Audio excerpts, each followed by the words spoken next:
नमस्कार साथियों। आज मैं पुनः आपके सामने उपस्थित हूँ और आज हम अर्थशास्त्र के एक बहुत ही महत्वपूर्ण विषय पर बातचीत करेंगे। देखिए, आप लोगों ने नक्शे का पॉवर्टी का विशियस सर्कल के बारे में सुना ही होगा। दुष्चक्र, गरीबी का दुष्चक्र, इसके बारे में आपने हिंदी मीडियम विद्यार्थियों ने भी अध्ययन किया होगा। इसी को हम विशियस सर्कल ऑफ पॉवर्टी कहते हैं, जो कि एक अर्थशास्त्रीय नक्शे द्वारा दिया गया था। आज हम ये देखेंगे कि विशियस सर्कल क्या है, विशियस सर्कल वर्चुअस सर्कल में किस प्रकार से परिवर्तित हो सकता है और विशियस सर्कल को हम वर्चुअस सर्कल में किस प्रकार से बदल सकते हैं और उसके लिए कौन कौन से फैक्टर्स हैं जो जरूरी हैं। तो आइए देखते हैं। और ये सभी बातें इस बात पर ये प्रश्न इसलिए आता है विशियस सर्कल का या वर्चुअस सर्कल का, ये जो पॉवर्टी के ऊपर जितनी भी रिसर्च हुई है या पॉवर्टी के ऊपर जो भी अध्ययन हुए हैं उन अध्ययनों में ये बात निकल कर आती हैं कि अगर कोई व्यक्ति गरीब है तो वो ताउम्र गरीब ही रहेगा और अगर वो कोई व्यक्ति अमीर पैदा हुआ है तो वो अमीर ही रहेगा। इसीलिए ये प्रश्न ये उठता है कि why the poor get poorer and the rich get richer. तो जो व्यक्ति गरीब जन्म लेता है या गरीब परिवार में जन्म लेता है तो हम ये देखने की कोशिश करेंगे कि क्या वो हमेशा ही गरीब रहेगा या कोई ऐसे फैक्टर्स हो सकते हैं, ऐसी चीज़ें हो सकती हैं, ऐसे प्रभाव हो सकते हैं बाहर से किए गए सरकार के द्वारा, गवर्नमेंट के द्वारा, या फिर और भी कुछ एफर्ट स्वयं व्यक्ति के द्वारा जो लगाए जा सकते हैं, जिसके माध्यम से वो इस विशियस सर्कल को तोड़कर इस विशियस सर्कल को वर्चुअस सर्कल में बदल देता है और आमूलचूल अपने जीवन में और देश के भविष्य के जीवन में भावी पीढ़ी के लिए भी वो एक वरदान के रूप में साबित होता है। तो आइए हम देखते हैं vicious circle to virtuous circle. सबसे पहले आप ये देखिए कि विशियस सर्कल ऑफ पॉवर्टी क्या है और विशियस सर्कल ऑफ पॉवर्टी किसके ऊपर निर्भर करता है। विशियस सर्कल ऑफ पॉवर्टी का ग्रोथ और डेवलपमेंट से किस प्रकार से आपस में रिलेशन। अगर यहाँ हम जो विशियस सर्कल की बात कर रहे हैं वो एक गरीब परिवार के बारे में भी बात हो सकती है या फिर एक जो पुअर कंट्रीज़ हैं, जो कि डेवलपिंग कंट्रीज़ आप कह सकते हैं या अंडर डेवलप कंट्रीज़ हैं, उन कंट्रीज़ के बारे में बात हो सकती है। तो हम इसको पॉवर्टी ट्रैप को सभी संदर्भों में देखने का प्रयास करेंगे। सबसे पहले आप इधर देखिए कि लो इकोनॉमिक ग्रोथ, अगर किसी कंट्री की इकोनॉमिक ग्रोथ कम है तो वहाँ पर जो इनकम होगी, इनकम जो जनरेट की जाएगी वो due to low economic growth low income होगी। अगर इंडिविजुअल्स की, फैमिलीज़ की जो इनकम है अगर वो कम होगी तो उनकी सेविंग्स कम होगी। अगर उनकी सेविंग्स कम है तो अगेन हम कहेंगे कि उनका इन्वेस्टमेंट कम होगा। अगर इन्वेस्टमेंट कम होगा तो इकोनॉमिक जो ग्रोथ है वो लो होगी। इस प्रकार से हम देख सकते हैं कि एक कंट्री अगर लो इकोनॉमिक ग्रोथ से स्टार्ट करता है, उसके पास कुछ रिसोर्सेज अगर नहीं है, जो पॉवर्टी है, और अगर एक व्यक्ति या फिर एक देश, तो वो हमेशा क्या एक लो पॉवर्टी ट्रैप के अंदर फंस के रह जाता है, क्योंकि उसकी इनकम भी लो होगी, सेविंग भी लो होगी, इन्वेस्टमेंट भी लो होगा और अगेन इकोनॉमिक ग्रोथ भी लो होगी। अब इसी को अगर डेवलपमेंट पॉइंट ऑफ व्यू से देखा जाए तो ऐसा होता क्यों है? ऐसा होने के पीछे जो सबसे महत्वपूर्ण कारण है वो है एजुकेशन एंड हेल्थ केयर। अगर low level of education and health care होगा तो उस केस में लो ह्यूमन कैपिटल जो है, क्योंकि ह्यूमन कैपिटल एजुकेशन और हेल्थ केयर की कंडीशंस के ऊपर निर्भर करती हैं और गवर्नमेंट के प्रयास बहुत हद तक, और इसी कारण से एजुकेशन और हेल्थ को हम मेरिट गुड्स कहते हैं, गवर्नमेंट के प्रयास बहुत हद तक इन्हें सुधारने के लिए किए जाते हैं किसी कंट्री में। और हम ये देखना चाहते हैं कि सोशल एक्सपेंडिचर वेलफेयर के ऊपर गवर्नमेंट का इसी मेजर से मापा जाता है कि एजुकेशन और हेल्थ पर गवर्नमेंट जीडीपी का कितना प्रतिशत खर्च कर रही है। क्योंकि अगर एजुकेशन और हेल्थ में सुधार होता है तो नो डाउट इकोनॉमिक ग्रोथ और डेवलपमेंट की और जो कंट्री हैं वो एक कदम आगे की तरफ बढ़ता है। तो अगर low level of education and health है तो ह्यूमन कैपिटल का लेवल लो होगा, प्रोडक्टिविटी अगेन लो होगी और अगेन वो इनकम लो जनरेट करेगा। तो ये एक पॉवर्टी का विशियस ट्रैप जो कि एक इंडिविजुअल के लिए भी हो सकता है, एक परिवार के लिए भी हो सकता है। और अगर ये लो लेवल ऑफ ग्रोथ से या लो level of education and health से स्टार्ट किया जाता है तो उस कंडीशन के अंदर जो ट्रैप है वो उसमें अर्थव्यवस्था फंस के रह जाती है और ये इसी के चारों ओर चक्कर लगाती रहती हैं। अब हमें ये देखना है कि इस पॉवर्टी ट्रैप को किस प्रकार से तोड़ा जा सकता है। तो इस पॉवर्टी ट्रैप को क्रैक करने के लिए अगर बाहर से कोई एक्सटर्नल फोर्स इसके ऊपर नहीं लगाया जाए, जब तक बाहर से कोई एक्सटर्नल फोर्स इसके ऊपर नहीं लगाया जाएगा तब तक ये पावर्टी ट्रैप इसी प्रकार से चलता रहेगा। अब बाहर से एक्सटर्नल फोर्स लगाने की जो बात है वो सिंपली हम इन डेवलपमेंट या ग्रोथ के इन 2 पॉइंट्स के ऊपर कंसंट्रेट कर सकते हैं, या तो एजुकेशन और हेल्थ के ऊपर जो एक्सपेंडिचर है वो गवर्नमेंट के द्वारा बढ़ाया जाए, और दूसरा किस प्रकार से हम पावर्टी ट्रैप को कम कर सकते हैं, इसके लिए कैपिटल ज़्यादा से ज़्यादा गवर्नमेंट के द्वारा इन्वेस्टमेंट किया जाए, टेक्नोलॉजीज़ के अंदर इन्वेस्टमेंट किया जाए और इन्वेस्टमेंट को बढ़ाया जाए। ये इन्वेस्टमेंट बाहर से भी हो सकता है, अदर कंट्रीज से भी हो सकता है, और बेसिक इंफ्रास्ट्रक्चर को डेवलप किया जाए। तो बेसिक इंफ्रास्ट्रक्चर जिसके अंदर 2 प्रकार के इंफ्रास्ट्रक्चर हैं, ह्यूमन कैपिटल के ऊपर फोकस करना और कंट्री के बेसिक इंफ्रास्ट्रक्चर के ऊपर कंट्री की स्वॉट एनालिसिस करने के पश्चात ये देखना कि कंट्री की स्ट्रेंथ किसके अंदर है, किस देश के अंदर क्या चीज़, नेचुरल रिसोर्सेज किस प्रकार से हैं, उनका सस्टेनेबल डेवलपमेंट में हम किस प्रकार से प्रयोग कर सकते हैं। अगर ये कार्य किया जाता है तो नो डाउट ये विशियस सर्कल वर्चुअस सर्कल में कन्वर्ट हो जाता है। तो हम आगे देखेंगे किस प्रकार से विशियस सर्कल वर्चुअस सर्कल में कन्वर्ट हुआ। इससे पहले हम ये देखें कि पावर्टी का जो ट्रैप मैंने आपको बताया, ये ट्रैप किन 2 कंडीशंस के ऊपर निर्भर कर सकता है, इसको हम 2 प्रकार से समझ सकते हैं, जो कि रूबी के पियाने ने अपने book framework of understanding poverty के अंदर जिसका एक्सप्लेनेशन दिया है, उनके हिसाब से पावर्टी होना 2 बातों के ऊपर निर्भर करती है और पावर्टी ट्रैप 2 बातों पर निर्भर करता है। पहला उनका कहना है सिचुएशनल पावर्टी और दूसरा है जनरेशनल पावर्टी। देखिए, सिचुएशनल पावर्टी ये हो सकती है कि किसी कंट्री में पर्टिकुलर किसी पीरियड में कोई सिचुएशन इस प्रकार की आ जाती है जिसके कारण से वो पावर्टी के अंदर के ट्रैप में फंस सकता है। वो है कि which can generally be traced to specific incidents within the lifetime of a person और फैमिली मेम्बर्स इन पावर्टी।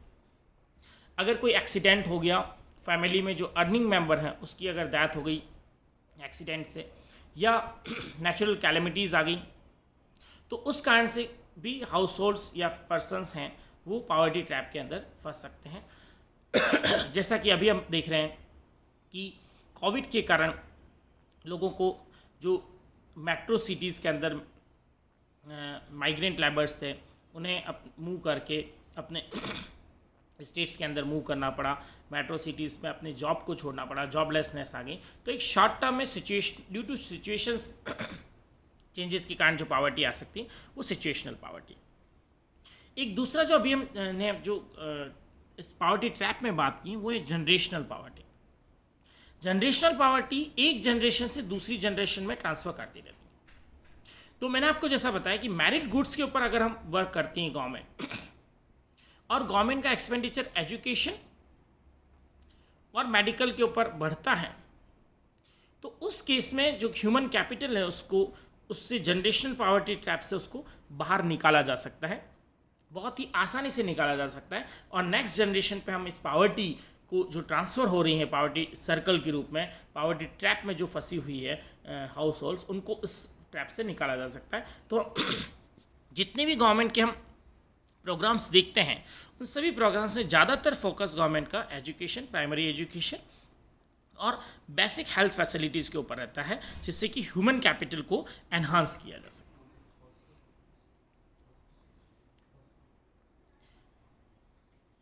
आगे देखिए हम कि किस प्रकार से इस विशियस सर्कल को हम वर्चुअस सर्कल में कन्वर्ट कर सकते हैं और इस विशियस सर्कल ऑफ पावर्टी को ब्रेक कैसे किया जा सकता है। जैसा कि मैंने आपको बताया, सबसे इम्पॉर्टेंट है कि जो हेल्थ और मेडिकल एजुकेशन की जो हमारी मैरिड गुड्स है उनके ऊपर गवर्नमेंट अपना एक्सपेंडिचर बढ़ाए, उसके ऊपर इन्वेस्टमेंट करें।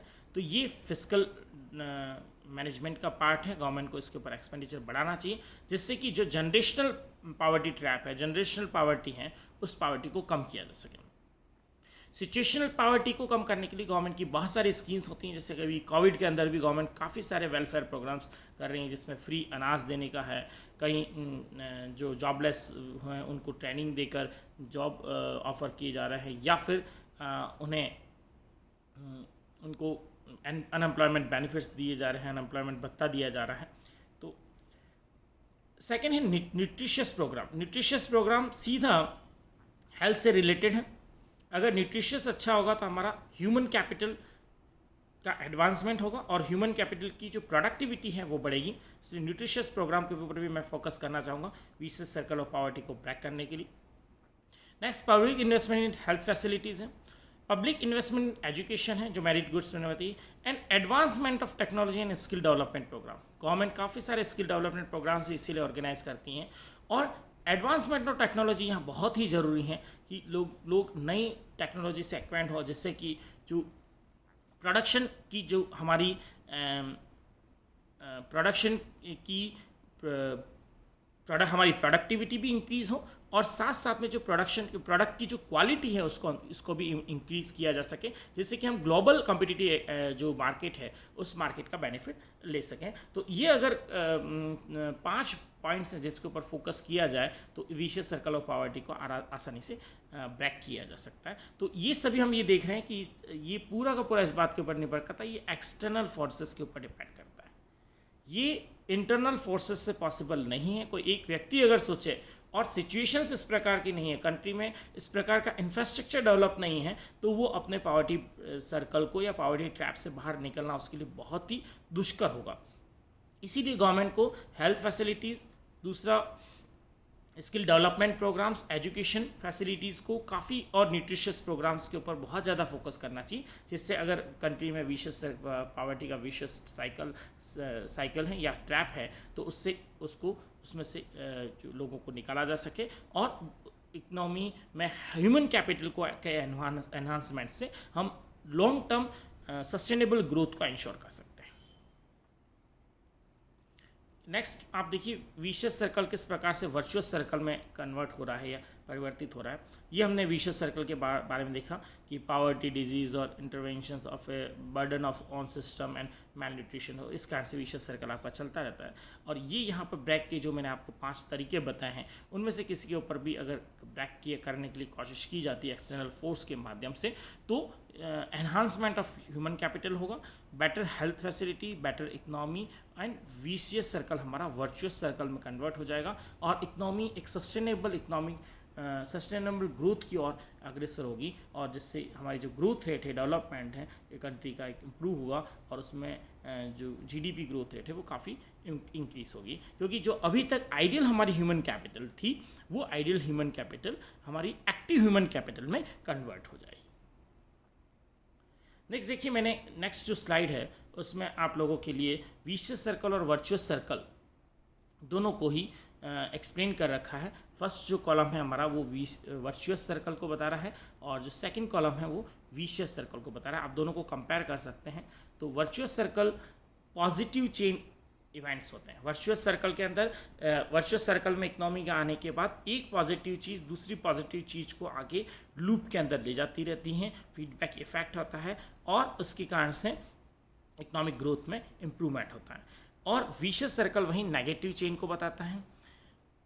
वर्चुअस सर्कल का जो लूप है वो अपवर्ड मोशन का होता है, फेवरेबल इसमें रिजल्ट्स आते हैं, एनकरेजमेंट का एटमॉस्फेयर क्रिएट होता है, इससे एम्प्लॉयमेंट आउटपुट और इनकम के अंदर इंक्रीज होती है, तीनों ही सैलरीज बढ़ जाती हैं, स्टैंडर्ड ऑफ लिविंग बढ़ता है, हेल्थ फैसिलिटीज़ बढ़ती हैं, एडवांसमेंट ऑफ प्रोडक्टिविटी, प्रॉफिट बढ़ता है, सैलरीज अगेन हाइक होती है। ये हमारा वर्चुअस सर्कल है।